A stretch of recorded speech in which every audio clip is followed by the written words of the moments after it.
Hi everyone, me, Mrs. Wingers. Ha. Today I'm going to be doing a read aloud, surprise, surprise. And the book I will be reading is another anthology, a biography anthology. And it's pretty cool because Miss Jazz was like, I know you're doing this unit about biographies, and I just have this really cool book at my house that you might be interested in.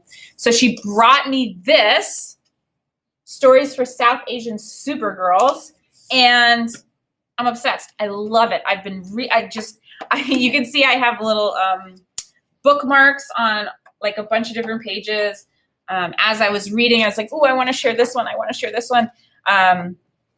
Such a cool book. So many cool biographies in here. And they're really short. They're just one page each, but they tell lots of good information. So today for the read aloud, I'm not just going to read one book. I'm going to read 3 different stories, biography pages, and I'm going to be trying to pull out the main idea and details. So my reading goal, it's not really about a skill here, but I'm going to try to put into my own words what I believe to be the main idea about each South Asian Supergirl that we read about, and then write in some supporting details about that. Okay? So let's get started. Okay, so I just wrote this, but for some reason my computer lost my clip. But I wrote the date, the title, the author, like we always do. And then I wrote my reading goal, which is to identify the main idea and supporting details from each story. Okay, so there's that. I have the book, of course. I have some people picked out that I want to read about. I have a pen. I don't have sticky notes, but I think I can get by without them today. Okay, let me just get started then, because I have the first story all queued up. Oh, another really cool thing about this book, which is like, it's so cool. All of the illustrations are done by different artists. There's like a couple of artists that do them throughout. So it's really neat how each picture that goes along with the biography is like in a different style of art, and then they kind of repeat throughout the book because some artists do multiple artworks, right? So they're so cool. So each page has one page of text and then one image of the person that the biography is about. And let me start here because this is actually the one I wanted to start with. Monica Ali. And then, this is so hard. Okay, it has the name and then like a little caption about what they do, their life. So it says she is a masterful novelist. Then it has a quote from the person, and each page is like that, right? So name, caption, and quote. Name, caption, quote. So Monica Ali, masterful novelist, and her quote is, "If you think you are powerless, then you are." Deep. Okay. This rousing line from Monica's debut novel summarizes her belief that women can succeed if they believe in themselves. Born in Dhaka to an English mother and Bangladeshi father, Monica's family fled to the UK when she was 4 after civil war broke out in Bangladesh. But Monica's new life in the UK was not free from problems. Racism was on the rise, and people were often attacked because of the color of their skin. Despite this, Monica excelled at school and attended one of the world's best universities before starting a career in marketing. After the birth of her first child, Monica became a homemaker. She joined an online short story writing group for fun. Monica loved writing and realized that she needed to pen something more substantial to better express her ideas. After her second child was born, Monica began work on her first story, Brick Lane, about a Bangladeshi woman who marries and moves to London. Monica sent her first 2 chapters to a friend who worked in publishing, asking for feedback. Much to her surprise, she was offered a book deal a few days later. Balancing the demands of motherhood with her writing, she finished the book in just 18 months. Brick Lane was a sensation when it was released in 2003. It won multiple awards, was translated into 26 languages, and has sold over 1 million copies globally. It was even made into a film. Monica's success proves that you can achieve if you believe in yourself. Okay, so that's it, right? A short little biography. So now, excuse me, to try to reach my reading goal, I'm going to try to identify the main idea and then the details in each of this biography. So when we're thinking about identifying the main idea, and this is important, so listen to me, the main idea, when we're looking for the main idea in an informational text, we ask ourselves, who and what? This one's obvious. Who's this about? Monica Ali, right? But then what? What is she doing? What is she doing? She doesn't give up on herself. She follows her dreams. I like that one. Monica Ali, we always start with the who, and then the what. Monica Ali follows her dreams and becomes an award-winning novelist, which is a fancy word for writer. I like that. I'm going to write it.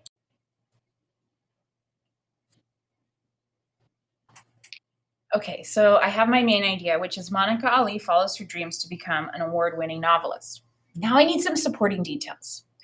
Supporting details are some ideas, some sentences that relate directly to that main idea. So I want to find about 3 or 4 things in the text that prove how she follows her dreams, right? So I think it's important to mention how there was racism where she was growing up, and she didn't let that stop her, right? She didn't let that define her. She continued to follow her dreams. She did really well at school and attended one of the world's best universities, right? So she set her standards for herself really high. She had 2 children and still continued with her passion, which was writing. She joined just an informal group. Then she wrote 2 chapters and sent it off to a friend, and she got a book deal. Then that book turned into this huge best-selling sensation. So all of these things support the idea that she was just this is what I want, and I'm going to keep doing it, right? She was following her dreams. So I'm going to write some of those things down on my list.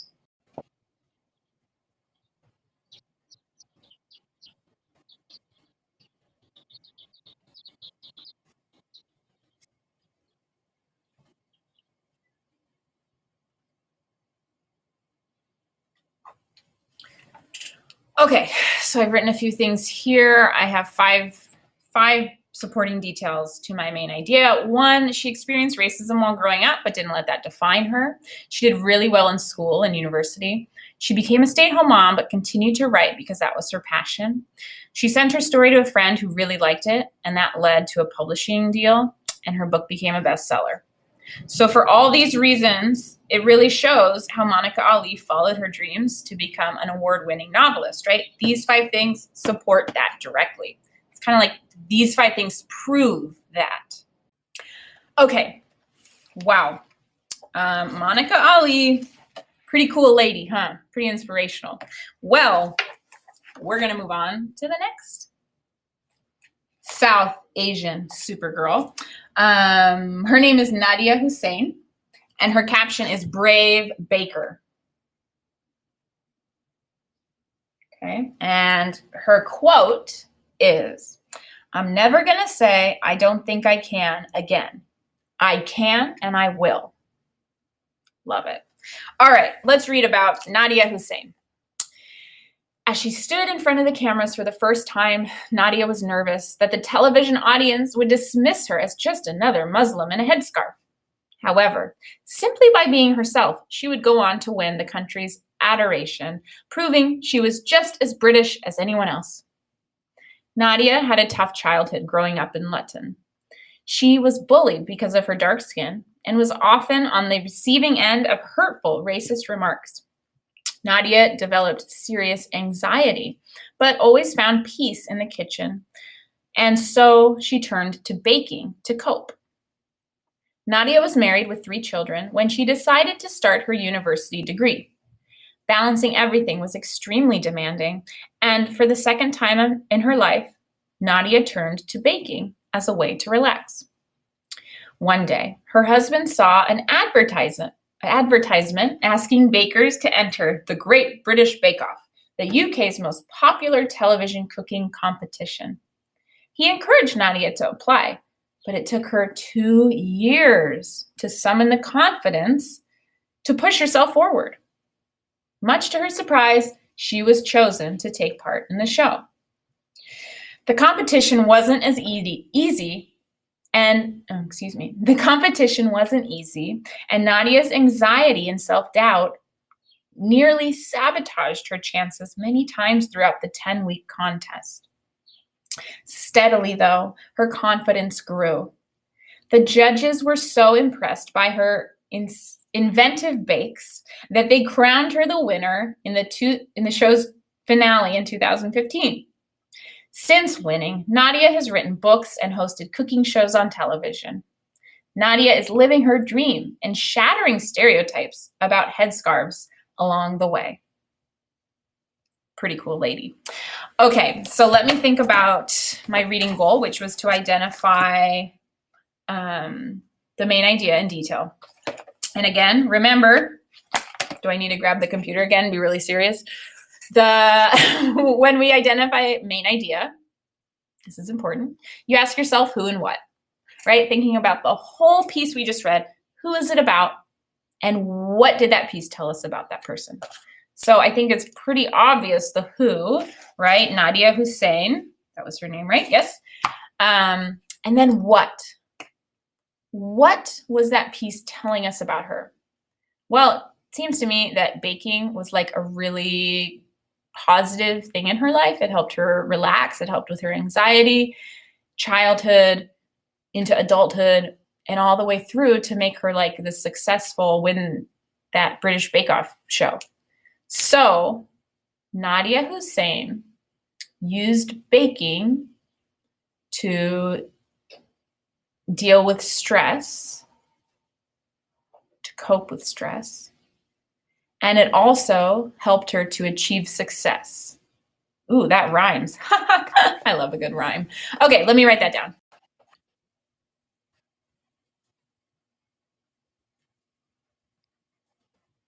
Okay, so I've written my main idea here. Main idea, Nadiya Hussein used baking to deal with stress and to find success. Now, on to my supporting details, which we know come directly from the text, and they are sentences or facts or ideas that directly support or prove my main idea, right? My main idea here is Nadiya Hussein used baking to deal with stress and to find success. So now I need to give examples. How did she use it to deal with stress and find success? And as I look back on the text, I think it's pretty obvious. She had a tough childhood growing up. There was a lot of racism, and she developed anxiety, and she went to the kitchen to cope. Also, when she had children, she already had 3 kids and decided to go back to university to get her degree, and it was really stressful. So she decided to bake again as a way to relax. And then finally, she joined the Great British Bake Off. Oh, I dropped my pen. And when she finally did and finally found her confidence, she was able to really be successful. She won the show. She has written now cookbooks, and she's hosted cooking shows on television, right? She's living her dreams, which is definitely, I think, successful. So let me write down those ideas. I gotta grab my pen first.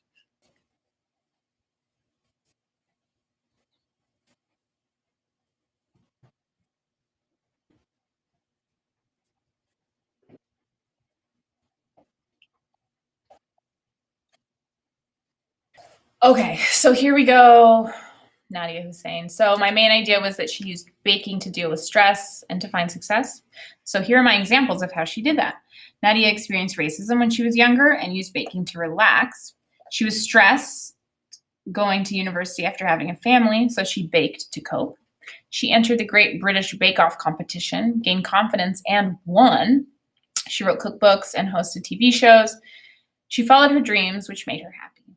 Okay, so all of these reasons support that main idea. Okay, we're on to our third and final little mini biography where I'm reading to find out the main idea and details. I picked this person. Honestly, there are so many inspiring stories in here. Like in between each reading, I go through and I read again and I'm like, oh, should I do this one? Should I do this one? Should I do this one? But let me tell you the reason why I picked this one. It's one of Mrs. Jass's favorite people. So she told me about this lady named Lilly Singh. She is a YouTuber. And I know that a lot of you are also interested in YouTubers and find some to be cool. I don't know. I also, aspiring YouTuber myself, thought that this story was pretty interesting. So this is Lilly Singh. Let me move it so you can see it, right? So her caption says, YouTuber extraordinaire. And her quote is, I took the stairs, not the escalator. Okay. These words sum up Lilly's tenacious attitude to life and the secrets to her success. Born near Toronto to Punjabi immigrants, Lilly grew up wanting to become an entertainer, but those dreams faded as times passed. After graduating from university, she felt lost and didn't know what she wanted to do. Lilly worked in some tedious jobs that left her feeling depressed. Inspired by a funny clip on YouTube, she decided to make her own video. Although it only received 70 views, this creative expression gave her joy, and she decided to make more videos. Lilly nicknamed herself Superwoman. It made her feel like she could overcome any obstacle and made videos whenever she could. As her following grew, she began to explore everyday issues like racism and sexism using her comedy characters. Her parents encouraged her, but set a deadline. Lilly either had to be successful in a year or return to university. So a determined Lilly bought a new camera and got to work, producing as many videos as she could. Her hard work paid off. She gained 100,000 subscribers by the end of that year and began to earn a living from YouTube. Lilly's videos have now been viewed almost 3 billion times. She has won several awards and has collaborated with many artists. Lilly has branched out into acting and singing and has her own show on one of the world's largest television networks, NBC. She uses her popularity to help others by discussing mental health issues and promoting children's rights as a UNICEF ambassador. To her millions of fans, aka Team Super or unicorns, she really is a boss. Okay, so there we go. That's Lilly Singh. And I think it's pretty clear what the main idea of her story is. What we're trying to be taught here is something about hard work, right? So when we think about the main idea, I'll tell you for the third time, we think about the who and the what. So the who, of course, Lilly Singh. And what? What does she do? Well, she works hard to follow her dreams. She works hard so that her voice can be heard, right? I think that was a big part of this. Discussing mental health issues, promoting children's rights, being funny, being creative. Okay, Lilly Singh works very hard so that she can use her voice to empower others. Oof, yeah, I think that hits the nail on the head.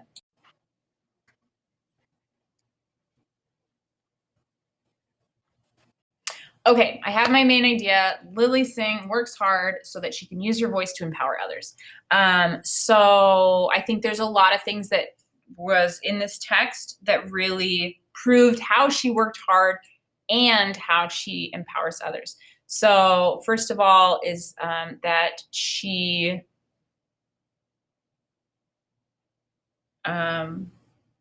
oh, my brain just stopped working. She started making YouTube videos being inspired by a funny clip, right? So she just started. She didn't wait for someone to tell her. She just started doing it. She loved using her creativity. She gained 100,000 subscribers in her first year because she didn't stop making these videos. Then she's using her voice in ways to discuss mental health issues and promote children's rights as a UNICEF ambassador. Yeah, I think those are my points. I'm going to write them down.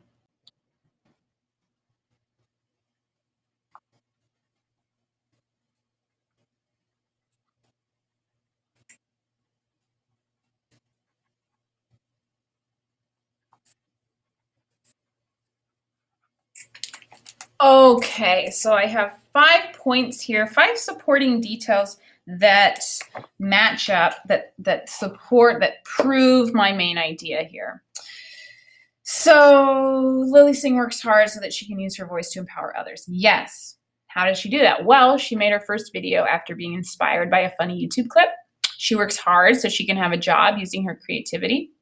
She uses her platform to talk about mental health issues. She promotes children's rights as a UNICEF ambassador. She started all of this on her own and worked hard for everything she has achieved. So there you have it. 3 amazing short biographies about 3 South Asian supergirls. Thank you, Miss Jass, for letting me borrow this book. I am definitely going to keep it for maybe another week or so I can read through all of these stories. You know, it's just so cool to have friends who know about the things you're interested in so they can say, hey, I actually have this book at home that I know you might be really interested in. Let me bring it for you. Those are the kind of friends you want.